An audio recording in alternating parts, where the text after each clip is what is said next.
Olá, meu nome é Gabriel Esperança Pastorello, sou aluno de graduação de Engenharia Química na URGS e bolsista no LVPP, Laboratório Virtual de Predição de Propriedades. Eu estou aqui para falar sobre um dos trabalhos que a gente desenvolveu nesse último ano, que foi a determinação de DAC de solventes e líquidos iônicos utilizando cromatografia gasosa inversa.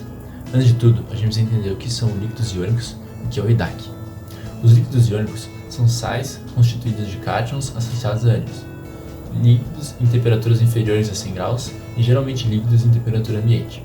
Esses sais vêm cada vez mais ganhando espaço, tanto na indústria quanto no meio acadêmico, por possuírem diversas características que são desejáveis em muitos processos.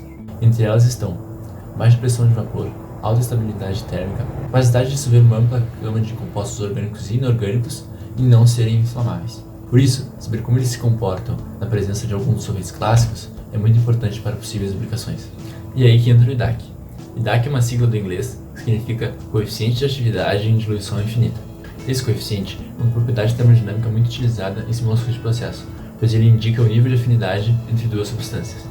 Neste trabalho, o líquido iônico utilizado foi o tetrafluoroborato de 1-butil-3-metilimidazole, ou BIMIM-BF4, e utilizamos 8 solventes, que foram hexano, ciclohexano, benzeno, tolueno, clorofórmio, clorometano, 2-butanona e acetato de etilo.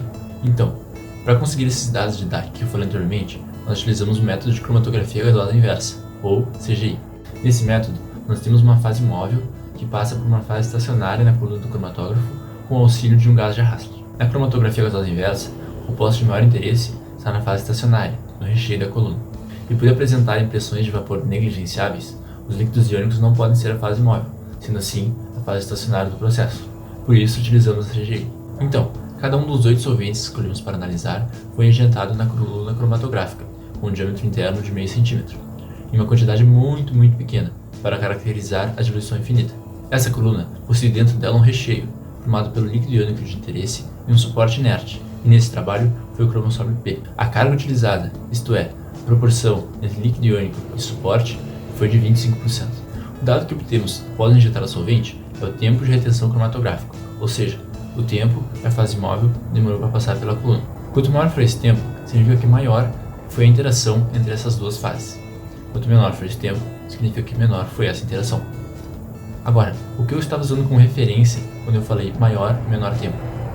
Eu estava usando o tempo de algo que não interage com a coluna.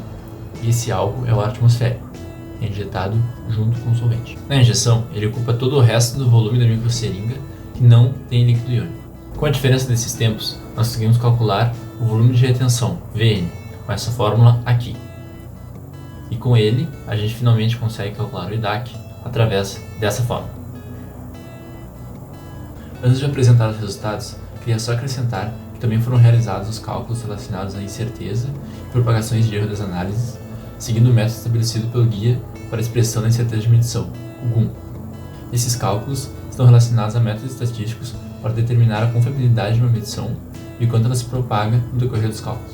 Neste trabalho, as incertezas nas medidas ficaram próximas de mais ou menos 3%, com um nível de confiabilidade de 95%, e vão poder ser observadas nos gráficos e tabelas que vou mostrar a seguir. Bom, após todas as análises realizadas em triplicata nas temperaturas de 303, 323 e 343 Kelvin, chegamos aos resultados que vão aparecer na tela agora, que foram calculados por uma média dos valores obtidos para cada situação de temperatura e solvente. Em geral, quanto menor o valor do IDAC, maior a interação entre a substância e o solvente. Com base nos dados obtidos, solventes como o clorofórmio e o diclorometano possuem alta compatibilidade com o BIMIM-BF4, uma vez que apresentaram os menores valores de IDAC. O oposto ocorre em solventes como o hexano e o ciclohexano, que possuem altos valores de IDAC e, consequentemente, não seriam recomendados para atuar como solvente para este líquido iônico. Para alguns desses solventes com BIMIM-BF4, já existem dados na literatura, como é o caso do benzeno e o clorofórmio, que podemos ver nesses gráficos de LN de DAC versus 1/T. Como podemos observar, os resultados estão adequados com os encontrados na literatura. Porém, percebe-se que há certa dispersão entre os dados da literatura. Isso se mostrou em muitos solventes estudados, e uma possível explicação seria a consideração ou não da contribuição da adsorção ao cálculo do IDAC, algo que pretendemos abordar na sequência deste trabalho, junto com mais colunas com diferentes cargas de líquido iônico para verificar se o comportamento permanece igual. Esse foi o trabalho realizado. Obrigado pela atenção.